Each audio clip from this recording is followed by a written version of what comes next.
केली, छळ केला, त्याच्या तोंडावर थुंकले. जवळपास 500 लोक येशूच्या तोंडावर थुंकले. थुक्यांचा थर साचला होता. पण तो प्रभू काही म्हणाला नाही, तो गप्प राहिला. आम्हाला फक्त थोडका वेळ गप्प राहिला, ते वचन समजून घ्यायचे, त्या वचनांकडे लक्ष पुरवायचं, थोडका समय, जास्त नाही. आणि मग प्रभूचा छळ होत असताना, त्रास देत असताना, सगळं घडत असताना त्यानं प्रार्थना केली. बायबल सांगतं की कठीण काळामध्ये आम्ही प्रार्थना करायला शिकलं पाहिजे. त्याचं शरीर जसं नांगरतात जमीन तसं नांगरून गेलं होतं, छिन्न विछिन्न झालं होतं. एका क्षणात, एका फटक्यात 52 जखमा त्या प्रभूला होत होत्या. असं म्हणलंय त्याची प्रार्थना कितीतरी वेळेस आकाश छेदून बेदून गेली. तो प्रार्थना करत होता, बापा त्यांना क्षमा कर. आणि इतकं सोपं नाही क्षमा करणं, ते शिकलं पाहिजे हे प्रभू सांगत आहे. आणि मग पुढे तो चोराला सांगतो की मी तुला खचित सांगतो, तू आज माझ्या बरोबर कुठं असेल, सुखलोकात असेल. कारण त्या चोरानं परमेश्वराच्या वचनावरती विश्वास ठेवला, त्या चोरानं प्रभूला स्वीकारलं, त्या चोरानं तारणारा म्हणून स्वीकारलं. बायबल सांगतं आम्हाला फक्त सणापुरतं नव्हे, प्रत्येक दिवशी त्या प्रभूचा स्वीकार केला पाहिजे.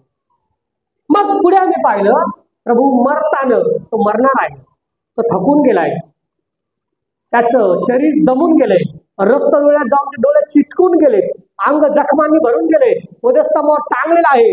अशा कठीण समयामध्ये लाखो लोक त्याच्या बाजूला जमले आहेत. शिपाई एरझरा घालत आहेत, रोमी शिपाई निंदा करतायत, त्याचे वस्त्र काढून घेतले, त्याच्यावर चिठ्ठ्या टाकल्या, लोक नाचत आहेत.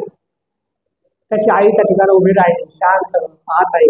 तेव्हा तो त्या आईला सांगतो की बाई, हा पहा तुझा मुलगा, तू खेद करू नको. तिचा तो तारणारा होतो. आणि आता 4थ्या शब्दामध्ये आम्ही पाहतो, मत्तई शुभवर्तमान आणि त्याचा 27 अध्याय 46 वाचलं तरी आम्हाला पाहायला मिळेल की ते असं म्हणलंय की एली एली लमा सबखथनी, माझ्या देवा तू माझा त्याग का केला. लक्षात घ्या, जार कर्म यशवर टाकलं होतं, पाप यशवर टाकलं होतं. पापाचा प्रतिनिधी प्रभू येशू ख्रिस्त झाला होता. पापी लोकांचा वकील म्हणून तो देवाच्या समोर उभा होता. जगाचं सगळं पाप त्याला चिरडून टाकत होतं. येशू आमची वकिली करत आहे. आणि मग म्हणलं की मूर्तीपूजा, राग, कलह, हेवा, मत्सर, दारूबाजी, रंगेलपणा, तट, फुटी, पक्षभेद, अशा सगळ्या घाणेरड्या आणि वाईट गोष्टी यांचा तो प्रतिनिधित्व करत होता.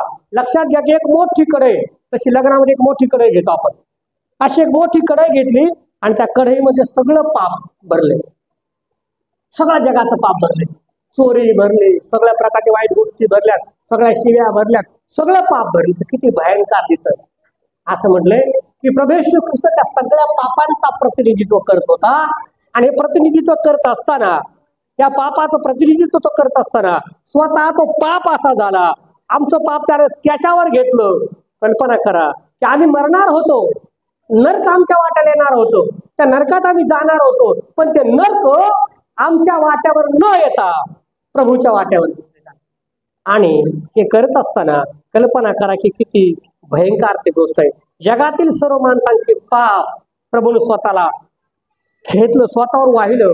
आणि ते होत असताना तो देवाला हाक मारतो की देवा, तू माझा त्याग का केला, का केला? प्रश्न विचारतो देवाला. कधी कधी लेकर प्रश्न विचारताय बापाला की माझ्यासाठी काय केलं. बायबल सांगतं प्रभू या ठिकाणी देवाला म्हणत आहे की देवा, माझा त्याग का केला. अनंत काळासाठी प्रभूने आमचं पाप क्षमा केलं आहे.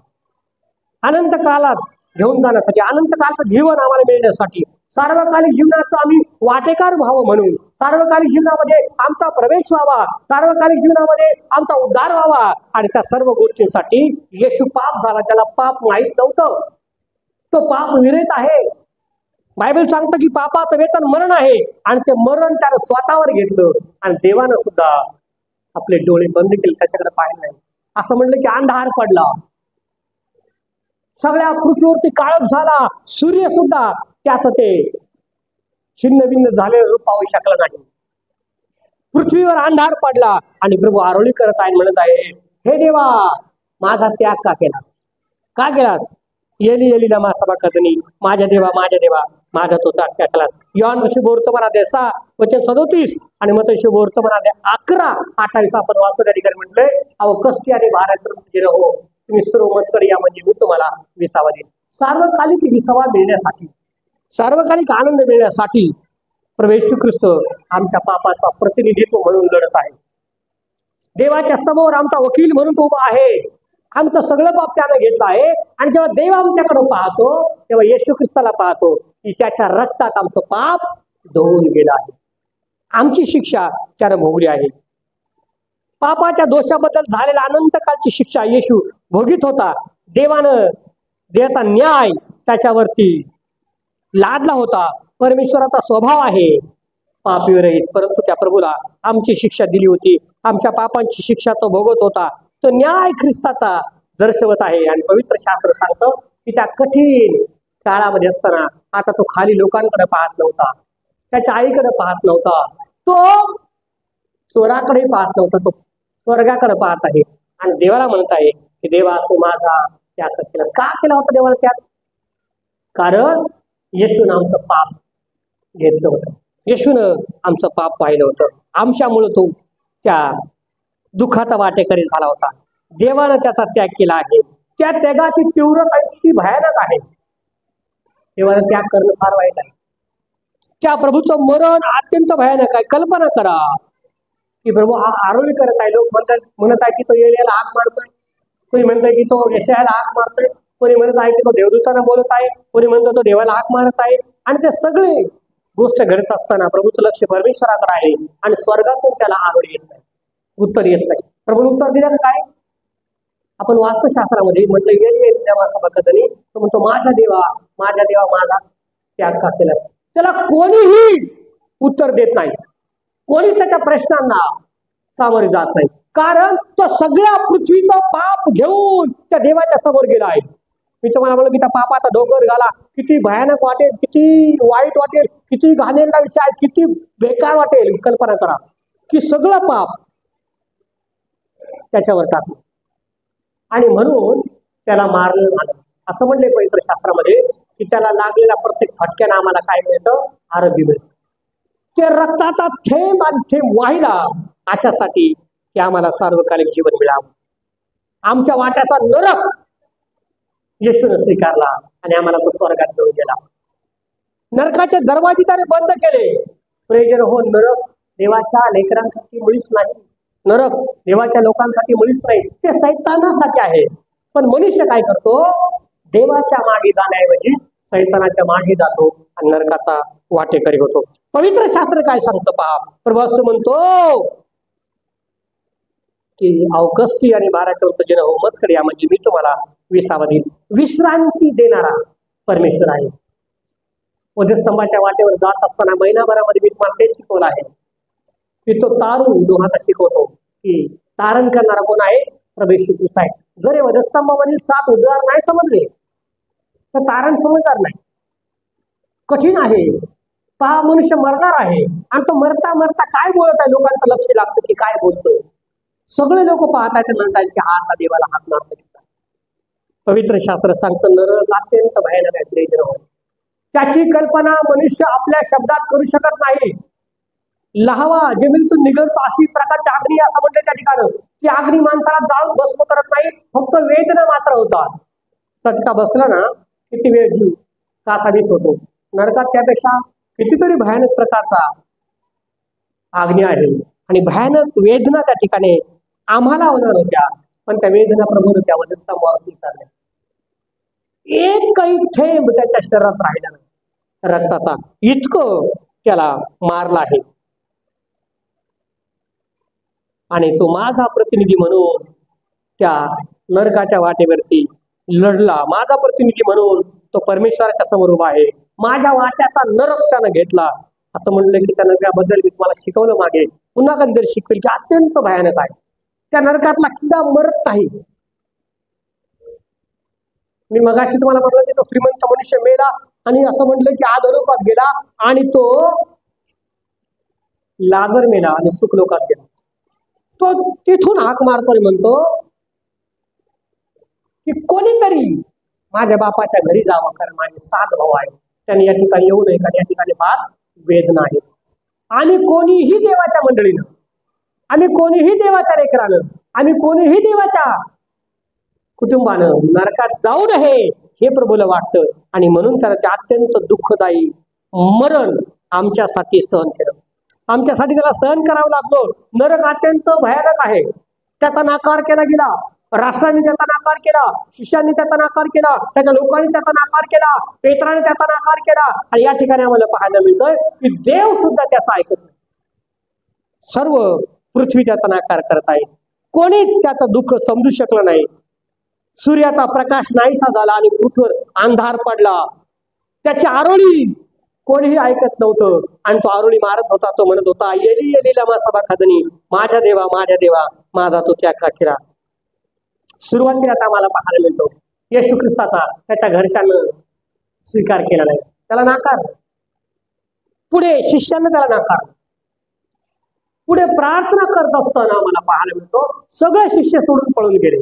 आणि आता स्वर्ग त्याला नाकारत आहे, पृथ्वीने त्याला नाकारतो टांगलेला आहे वधस्तंभावरती. पवित्र शास्त्र सांगतं हे सगळं माझ्यासाठी झालं असं मी म्हटलं पाहिजे, हे सगळं आमच्यासाठी झालं असं आम्ही म्हटलं पाहिजे. आणि म्हणून प्रभू आम्हाला स्वर्गाच्या वाटेवरती घेऊन जाण्याकरिता तयार आहे. हे सगळं जे त्यानं सहन केलं अशासाठी की फक्त आम्ही देवाच्या राज्याचं वाटेकरी व्हावं, देवाच्या राज्याचं वाटेकरी आहे. आता देवानं येशूचा त्याग केला आहे, सूर्यानं येशूचा त्याग केला आहे, पृथ्वीनं येशूचा त्याग केला आहे. शेवटी असं म्हणलं की लोक अशाच प्रकारे रडतील जसं नोहाच्या काळामध्ये घडलं. नोहाचं जहाज पाण्यावर तणगू लागलं. परमेश्वरानं त्या जहाजाचा दरवाजा बंद केला. पाणी गळ्यापर्यंत आलं, पाणी डोक्यावर जायला लागलं, पाणी नाकात जायला लागलं. मग लोक त्या नोहाच्या जहाजाकडे पाहू लागले म्हणजे बाबा दार उघड, आमच्यासाठी आम्हाला आज येऊ दे. पवित्र शास्त्र सांगतो शेवटच्या काळात असंच लोक टेकड्यांना म्हणतील की आमच्यावर पडा आणि आम्हाला मरू दे. ते वेदना आम्हाला सहन होत नाही, कारण त्या नरकाच्या वेदना अत्यंत भयानक आहेत. पण पवित्र शास्त्र सांगतो कोणी सुद्धा ऐकणार नाही. अत्यंत भयंकर प्रकारचा त्रास होणार आहे. प्रभू येणार, त्याच्या लेकरांना घेऊन जाणार आहे. आणि मग जो महासंकटाचा काळ आहे त्या काळामध्ये लोक त्या त्रासाला सामोरे जातील, पण कोणी वाचवणार नाही. पवित्र शास्त्र सांगतं जे त्याच्यावर विश्वास ठेवतील तेच करतील. आणि म्हणून म्हटलंय विश्वास ही तारणाची पहिली पायरी आहे. विश्वास ही तारणाची गोष्ट आहे. आणि शेवटच्या काळामध्ये लोक ओरडतील, देवाला हाक मारतील, पण देव ऐकणार नाही. कारण आम्ही पाहिलं जावळ्याच्या रविवारी तिथं गाढवावर बसून मंदिरामध्ये आला. लोक म्हणाले होसन्ना होसन्ना, प्रभूच्या नावाने येणारा राजा तो धन्यवादित आहे, तो नम्र राजा आहे, तो लीन राजा आहे, तो गाढवावर गाढवीच्या शिंगरावर बसून आला असं आम्ही ऐकलं. पण आता तो गाढवावर बसून येणार नाही. तो कशावर येणार आहे? घोड्यावर बसून येणार आहे. आणि यहुद्यांचा सिंह म्हणून येणार आहे.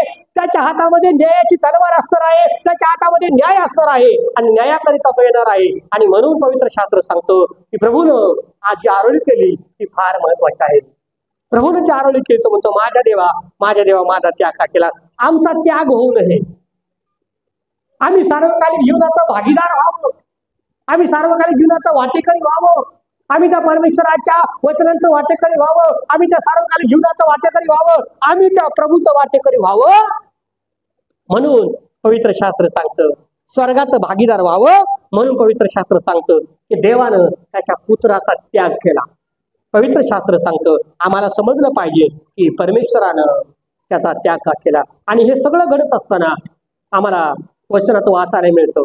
योहानाचा शुभवर्तमान अध्याय 19 आणि वचन 28 मध्ये तो थकून गेलेला आहे, तो दमलेला आहे, तो निराश झालेला आहे, तो गेतसेमने मागे तो रडलेला आहे, त्याचा घाम रक्तासारखा वाहिलेला आहे. तो अगदी थकला त्या वधस्तंभावर असताना त्याला टांगलेला आहे. आणि टांगला असताना तो असं म्हणतो मला तहान लागली. आपण जरा वेळ बसलो, काय नाही केलं, पंखा चालू आहे, खुर्चीवर बसलोय, तरी आपल्याला तहान लागते. जरा वेळ इकडे तिकडे झालं का आपण लगेच थकून जातो. येशूला गुरुवारी रात्रीपासून पाणी नव्हतं. गुरुवारी त्याला धरलं, त्याला मारलं, त्याला बुक्क्या मारल्या, त्याच्या तोंडावर थुंकले, त्याला चापकांच्या छड्या मारल्या, त्याच्या डोक्यात काट्यांचा मुकुट घातला, त्याच्या हातात वेताची काठी दिली, त्याच्या समोर नाचले आणि म्हणले की होय यहुद्यांचा राजा. आणि प्रियजन त्याला पाणी नव्हतं, अन्न नव्हतं, तो तहानेला झाला. आता तो वधस्तंभावर टांगलाय, कडक उन्हा आहे आणि त्या कडक उन्हामध्ये त्याचा आत्मा सुकून गेलाय आणि तो म्हणत आहे की मला तहान लागलेली आहे. समुद्र आटल्याच्या नंतर तो कोरडा होतो आणि फक्त रेती उडू लागतो. स्तोत्र 22:15 मध्ये म्हटलंय की माझी शक्ती आटून खापरी झाली आहे, माझी जीभ माझ्या ताळ्यात चिकटली आहे. शारीरिक वेदना त्या प्रभूला झालेला आहे. मनुष्याचा पुत्र या सगळ्या गोष्टी भोगत होता. मानवी देहाची गरज आहे. त्याला मानवाचा देह होता आणि हे शास्त्र सांगतं की मानव देह असल्यामुळं त्याला तहान लागली. हे सगळं अशासाठी घडलं, शास्त्रलेख पूर्ण व्हावे. का घडलं? शास्त्रलेख पूर्ण व्हावे. त्यानं पाणी मागितलं, पण त्याला पाणी दिलं का? पाणी दिलं, त्याला आंब दिलं. अशासाठी की तो नशेत आहे, त्याला काही समजत नाही असं मला म्हणून. पण पवित्र शास्त्र तो पिला नाही. येशू देह धारण करून आमच्या करिता या भोवताळावर आला. येशू देह धारण त्याने केलं होतं. तो देव होता आणि म्हणून त्याला तहान लागली. तो मनुष्य होता म्हणून त्याला तहान लागली. तो पूर्ण मानव होता आणि पूर्ण देव होता. एवढेच नव्हे तर असं म्हणलं की त्याला जो त्रास दिला तो अत्यंत भयंकर होता आणि तहान लागणे किती साहजिक आहे. त्या ठिकाणी असताना त्याला कदाचित पाण्याची तहान लागली. पण आध्यात्मिक जीवनामध्ये जेव्हा मी जातो तेव्हा त्याला मंडळीच्या चांगुलपणाची तहान लागली. बोला हालेलुया. मोठ्याने बोला एकदा हालेलुया. आपले हात उंच करू बोला हालेलुया. हालेलुया. शेजारच्याला म्हणा, शेजारच्याला म्हणा तुला तहान लागली का? हा शब्द झाल्यावर तुम्हाला मिळणार आहे. मला काळजी आहे, प्रभूने काळजी घेतली. मंडळीला कमिटीला सांगितलं समोसे पण आणा, फक्त रस्ता नको. म्हणून लोक झोपायला लागले म्हणून मी तुम्हाला थोडस पुन्हा एनकरेज करत आहे. लक्षात घ्या, प्रभूला मारलं, कितीतरी मारले भयानक, आणि अशा कठीण परिस्थितीमध्ये तहान लागलं साहजिक आहे. माणूस उन्हातून चालत आला तर आपण त्याला म्हणतो बसा, थोडं पहिलं पाणी प्या, शांत व्हा. प्रभूला किती त्रास होता आणि मग त्याला तहान लागणं गरजेचं आहे. पण आध्यात्मिक जीवनात जेव्हा मी जातो, पवित्र शास्त्रात जेव्हा मी जातो, तेव्हा तुम्हाला पाहायला मिळतं प्रभूला कशाची तहान लागली? आमच्या चांगुलपणाची. त्याला पाण्याची तहान नाही लागली. कशाची लागली? मंडळीच्या लेकरानं देवाचं वचन ऐकावं. मंडळीच्या लेकरानं देवाच्या आज्ञा पाळाव्यात. मंडळीच्या लोकांनी देवाचं स्वीकार करा. देवाला आमच्या तारणाची तहान लागली की आमचं तारण झालं पाहिजे का? फक्त आम्ही एकटा स्वर्गात गेलं पाहिजे? बायको जाऊ देणार का? लेकरं जाऊ देणार का? असं आहे का? आम्ही सगळे स्वर्गात असलं पाहिजे. लग्नाला जरी जायचं तर आम्ही काय म्हणतो, मला एकटं जायला बरं वाटत नाही रे, तू पण असली पाहिजे.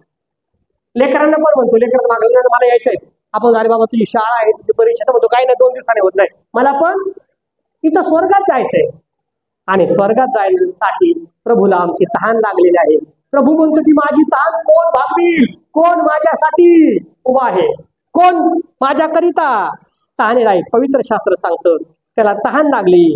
आमच्या प्रार्थनेशी आम्ही एकमेकांसाठी प्रार्थना करा. बोलो हालेलुया. येशूला तहान लागली आमच्या क्षमाशील वागण्याची. आम्ही क्षमा करावी. आम्ही जो तो पाहतो फुगतो रागाने बोलणार नाही. त्यांचं आमचं जमत नाही, त्यांचं आमचं पटत नाही, आम्ही त्यांच्याशी बोलत नाही, त्यांच्या घरी मी येणार नाही, ते मला आवडत नाही, त्यांची प्रार्थना मला नको आहे, मी तिकडे जाणार नाही. प्रत्येक मनुष्य फुगून गेला. पवित्र शास्त्र सांगतं देवाला तहान लागली नम्रतेची, की आम्ही नम्र झालं पाहिजे आणि देवाला स्वीकारलं पाहिजे. त्या वधस्तंभावर असताना आता शरीर थकून गेलं आहे आणि तो म्हणतो मला तहान लागली. अरे आमच्या चांगुलपणाची त्या प्रभूला तहान लागली आहे की मी देवाचा दास आहे, मी देवाची दासी आहे, मी मंडळीचा सभासद आहे, मी बाप्तिस्मा घेतला आहे, मी प्रभूचं वचन वाचणार आहे. त्याला तहान लागली स्तुती आणि स्तवनाची, की देवासाठी मी स्तुती आणि स्तवन करणार आहे. त्याला तहान लागली हे पवित्र वचन वाचण्याची. या पवित्र वचनातूनच फक्त, लक्षात घ्या, या पवित्र बायबल मधूनच फक्त, या पवित्र वचनातूनच फक्त देव मानवाशी बोलत नाही. बोला हालेलुया. जर देवाचे शब्द ऐकायचे ना, रोज शास्त्र उघडाने वाचा, जीवन बदलल्याशिवाय राहणार नाही. आमेन. शास्त्र सांगतो त्याला तहान लागली आमच्या वाचनाची, आम्ही त्या देवाचं वचन वाचावं. आणि म्हणून पवित्र शास्त्र सांगत आहे की आम्हाला त्या प्रभूचे वचन वाचले पाहिजे, वाचले पाहिजे, वाचले पाहिजे. स्तोत्रकर्ता म्हणतो हे देवा तू माझा देव आहे, मी आस्थेने तुझा शोध करीन. शुष्क रक्ष व निर्जल प्रदेशामध्ये माझा जीव तुझ्यासाठी तहानेला झाला आहे. माझा जीव जिवंत देवासाठी तहानेला झाला आहे. मला जिवंत देवाची उत्कंठा लागली आहे. स्तोत्र 42 मध्ये म्हणतो तो की हरणी जशी पाण्याच्या प्रवाहासाठी लुपते तसा हे देवा माझा जीव तुझ्यासाठी लुपत आहे. माझा जीव जिवंत देवासाठी तहानेला झाला आहे. माझा जीव जिवंत देवासाठी तहानेला झालाय. मला त्या देवाची भूक लागली आहे. स्तोत्र 69 वचन 30, निर्गम 12 वचन 12 आणि 22, पहिले करिंद 5 आणि 7 आणि या पुष्कळ वचनांमध्ये पवित्र शास्त्र आम्हाला सांगतं की पाण्याबद्दल. जिथं दुष्काळ पडलाय ना त्यांना विचारा पाण्याची काय किंमत आहे. एक हांडा भरण्यासाठी तासन तास भरावं लागतं. त्यांना विचारा पाण्याची काय किंमत आहे. पवित्र शास्त्र सांगतं प्रभूला मंडळीच्या चांगुलपणाची भूक लागली. दर रविवारी तुम्ही या भक्तीला यावं. प्रभू तुमची वाट पाहतो. कुंभाराच्या हातामध्ये मडकं आहे. ते मडकं बिघडतं, ते फाटतं, कारण त्याच्या मातीमध्ये पाणी कमी पडलं. त्याचं मडकं तयार होतं, ते चिरून जातं. तशा पद्धतीने असं म्हटलंय प्रभूचं शरीर चिरून गेले, छिन्न विछिन्न झाले, घायाळ झालेला आहे तो. त्याला भूक लागली, त्याला तहान लागली. मंडळीच्या चांगुलपणाची, मंडळीच्या नम्रतेची, मंडळीच्या धार्मिकतेची, मंडळीच्या शास्त्र वचनाची. पवित्र शास्त्र सांगतं नम्रतेनं आम्ही त्या देवाच्या वचनांचं मनन करावं. ते वचन आपल्या हृदय पटलावर लिहून ठेवावे. ते वचन ते कोरून ठेवावे. पवित्र शास्त्र सांगतं देवाला तहान लागली आणि तो म्हणून म्हणत आहे शास्त्र पूर्ण व्हावे म्हणून मला तहान लागली आहे. आता मलाही तहान लागली, पण पाणी पिऊ थांबू. तुम्हाला रसना देईल, मग आपण पुढे जाऊ. येशू ख्रिस्त पहिला शब्द काय म्हणाला? स्त्रियांनी बोला काय म्हणाला? दुसरा शब्द पुरुषांनी बोला काय म्हणाला? अजून आपण बाहेर पण गेलो नाही, लगेच विसरून गेले. लक्षात घ्या, 3 तासापासून मी बोंबलत आहे आणि जर लक्षात राहिले नाही तर मग काय होईल? रसना पिऊन आता बंद करा. तुम्हाला परत 15 मिनिटात मी बोलेन, नंतर तुम्हाला रसना पण आहे बंद घ्यायला मिळेल, नाश्ता आहे तो करायला मिळेल. पण लक्षात घ्या की प्रभू काय म्हणाला. तो पहिला उद्गार काढत आहे. कधी काढत आहे? तो वधस्तंभावरती त्याला टांगलंय.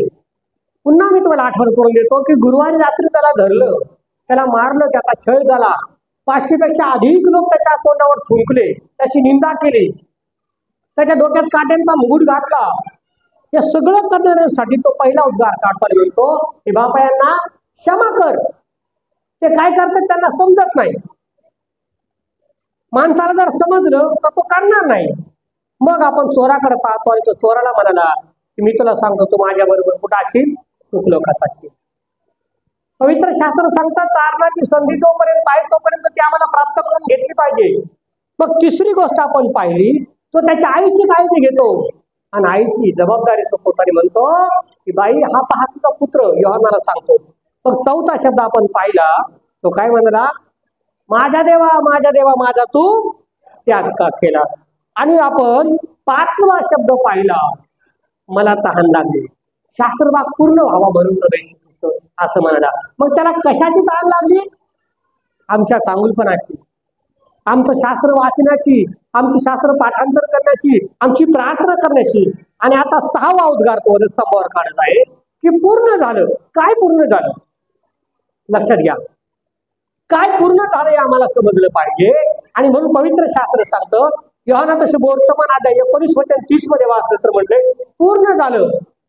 ग्रीक भाषेमध्ये जर आम्ही जाऊन पाहिलं किंवा जुन्या करारामध्ये जर आम्ही जाऊन पाहिलं किंवा नौकर वर्गात जर आम्ही जाऊन पाहिलं तर असं म्हणलं की त्यांना काम दिलं जात होतं. आणि ते काम झाल्यानंतर ते येऊन काय म्हणतात साहेबाला, साहेब तुम्ही सांगितलेलं सगळं काम पूर्ण झालं. कुठेही ती रूल आहे, कुठेही जा तुम्ही, काम जर पूर्ण झालं काय सांगावं लागतं? काम काय झालं? प्रभू येशू ख्रिस्तावर जबाबदारी दिली होती तारणाची. एक मनुष्यानं पाप केलं, त्या पापाच्या बदल्यामध्ये एक निर्दोष मनुष्य मारणं गरजेचं होतं. आणि पवित्र शास्त्र सांगतं एका आदामानं पाप केलं आणि हा दुसरा आदाम आहे, याच्याद्वारे या भूतलावरती तारण आलं. काय पूर्ण झालं? संदेश त्यांचे संदेश पूर्ण झाले. आता पुन्हा भविष्यवक्त्याची आणि संदेश त्यांची गरज राहिली? बोला हालेलुया. गरज राहिली नाही. पण निघतात आता कितीतरी संदेश आहेत. मला आजच्या दिवशी तुम्हाला सांगायचं नाही, पवित्र शास्त्र काय सांगतं तेवढंच लक्षात घ्या. आता पुन्हा भविष्यवक्ता होणं नाही. जर मला भविष्य कळलं तुम्ही नेऊ झालं की नाही?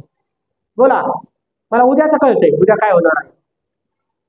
उद्या कोण मरणार आहे, कोणतं लॉटरीचं तिकीट निघणार आहे, उद्या कोणतं सरकार येणार, तर मी काय होईल, जे होईल. पण शास्त्र सांगतं आता त्याची गरज राहिली नाही. एकच होता संदेशता, तो कोण आहे, प्रभू येशू ख्रिस्त. तो काल आज आणि सारखाच आहे. त्याच्या मरणाची, त्याच्या जन्माची, त्याच्या जीवनाचे सगळे भविष्य पूर्ण झाले. आणि मग तो स्तंभावर म्हणत आहे आता पूर्ण झालं. भविष्यवक्त्यांचे भविष्य पूर्ण झाले. नेमशास्त्राचा ग्रंथ पूर्ण झाला. आता पुन्हा नेमशास्त्र लिहिण्याची गरज नाही, पुन्हा पवित्र शास्त्र लिहिण्याची गरज नाही. पुन्हा लिहिले कोण पवित्र शास्त्र?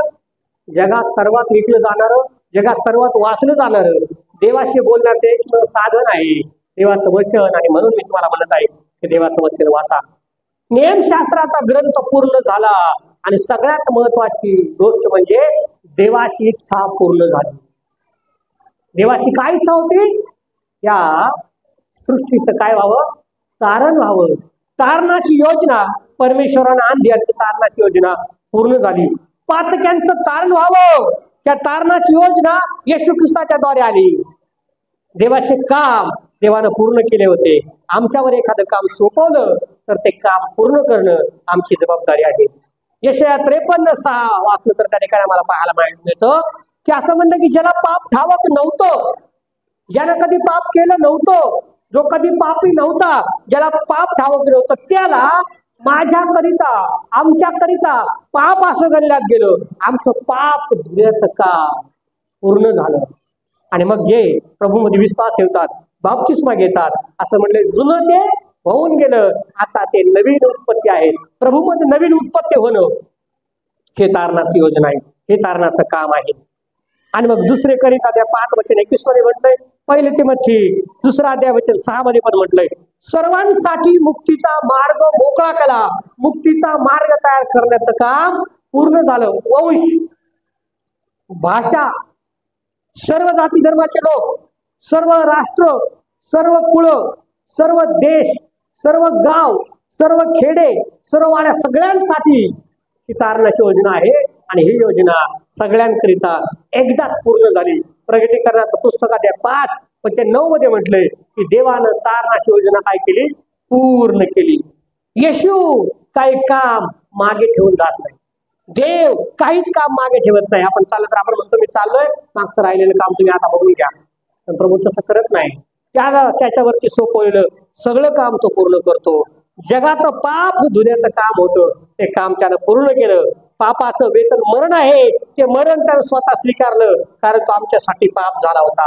आणि मोठ्या धैर्याने तो सांगतो पदस्तंभावरती की काय झालं? पूर्ण झालं. लक्षात घ्या, काय पूर्ण झालंय? आमच्या तारणाची योजना पूर्ण झाली, की देवानं आम्हाला तारण दिलं आहे. शास्त्र सांगतं येथून पुढे सदा सर्व काळसाठी एकच तारणार आहे, आणि तो म्हणजे प्रभू येशू ख्रिस्त आहे. आणि ती महान मोठी योजना परमेश्वरानं आमच्याकरिता त्या वधस्तंभावरती पूर्ण केली. ते समजून घेतलं पाहिजे. आणि म्हणून तो म्हणू शकला की आता पूर्ण झालं. 6 आणि 7 हे दोन्ही शब्द आम्ही एकत्र संपवणार आहे. 7व्या शब्दामध्ये तो काय म्हणतो? हे बापा, मी माझा आत्मा काय करतो? तुझ्या हाती सोपून देतो. मरायला आम्हाला आवडत नाही. कोणाला आवडतं का? आवडत नाही. आमचा आत्मा काढून घेतला जातो. लोक म्हणतात बाई आता होते, आता त्यांचा जीव गेला. डोळे उघडायचे, डोळ्यातून जीव गेला. कुठून जीव गेला? डोळ्यातून जीव गेला. मरतात समय लोक असा कान देऊन ऐकतात की काय म्हणतात, त्यांचं शेवटचं म्हणणं काय आहे. लोक म्हणते त्यांना काहीतरी बोलायचं होतं, हा केलं, तोंडातून जीव निघून गेला. शास्त्र सांगतं येशूचा जीव गेला नाही, त्यानं स्वतःहून दिलं. तो काय म्हणतो? हे बापा, मी माझा आत्मा तुझ्या हाती सोपवून देतो. देवाच्या हातामध्ये आपला आत्मा सुरक्षित आहे हे त्याला ठावक होतं. आणि मन दुखात शुभवर्तमान 23:46 येशूने म्हटलं की मी माझा आत्मा तुझ्या हाती सोपवून देतो. येशूचा जीव कोणी घेतला नाही, येशूला कोणी मारू शकला नाही. तो स्वतःहून त्याचा प्राण आमच्या पापाकरिता देत आहे. कारण आमच्या पापाकरिता रक्त सांडणं गरजेचं होतं. आमच्या पापाकरिता रक्त सांडणं गरजेचं होतं. आणि म्हणून म्हटलंय रक्ताशिवाय पाप धुतलं जात नाही. आणि त्या वधस्तंभावरती त्यानं ते रक्त सांडलं, जे प्रभूजन आम्ही घेतो. आणि म्हणतो की प्रभू, हे तुझं शरीर जे आमच्यासाठी वधस्तंभावर मोडलं गेलं, हे तुझं शरीर, हे तुझं रक्त जे आमच्यासाठी वधस्तंभावर सांडलं गेलं, त्याचं गांभीर्य देव देवबाप आम्हाला सांगत आहे ते समजून घ्या. देवाचं काम पूर्ण झालं. जगातील सेवा परमेश्वरानं संपवली. आता पुन्हा तो सेवा करायला येणार नाही. त्यानं पुष्कळ सेवा केली. आंधळ्यांना डोळे दिले, लंगड्यांना पाय दिले, मुक्यांना वाचा दिली, भुकेल्यांना अन्न दिलं, मेलेल्यांना उठवलं, पुष्कळ सेवा केली. त्यासारखी सेवा कोणी जगात करू शकणार नाही, याही पुढे होणार नाही. पवित्र शास्त्र सांगतं त्याचं सगळं काम त्याने संपवलं आणि म्हणून तो म्हणतो पूर्ण झालं. आणि आत्मा सोपवून देताना तो म्हणतो हे बापा मी माझा आत्मा तुझ्या हाती सोपवून देतो. देवासमोर याजकाची सेवा पूर्ण झाली. परमेश्वरासाठी पवित्र याजक पाहिजे होता. असं म्हटलंय मंदिराचा पडदा खालपासून तर वरपर्यंत दुभांगला आणि डायरेक्ट आम्हाला आता पुढे जाता येतं देवापाशी प्रार्थना कर. पूर्वी तसं नव्हतं. आम्ही आलो ना आम्ही बाहेर थांबायचो. याजकाला आमचं दुःख सांगायचं. याजक परमपवित्र स्थानात जाणार, मग ते वेदीवर घेऊन जाणार, मग ते अर्पण ऐकणार आणि मग ते अर्पण देवबाप स्वीकारणार. योग्य असेल तर काय तर स्वीकारत नव्हता. परंतु आता त्यानं डायरेक्ट आमचं नातं देवाशी जोडून दिलं.